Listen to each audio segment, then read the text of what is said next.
শহরে ফের বোমাতঙ্ক। এবার কোথায় শুনলে চমকে যাবেন। ফের বোমাতঙ্ক শহর কলকাতায় সোমবার 97/A হরিশ মুখার্জি স্ট্রিটের রাত 8টা নাগাদ একটি নির্মীয়মান বাড়ির সামনে দুটি বাক্স পড়ে থাকতে দেখেন স্থানীয় বাসিন্দারা, যা দেখে আতঙ্কিত হয়ে পড়েন তারা।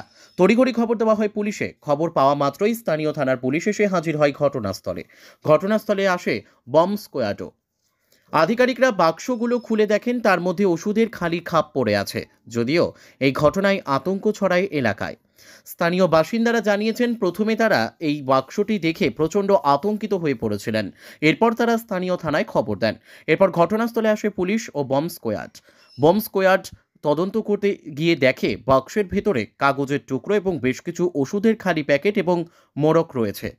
স্থানীয় বাসিন্দাদের দাবি, আতঙ্ক ছড়ানোর জন্য কেউ বা কারা এমন ঘটনা ঘটিয়েছে। গোটা ঘটনা তদন্ত শুরু করেছে পুলিশ। ব্যুরো রিপোর্ট, আমাদের টিভি।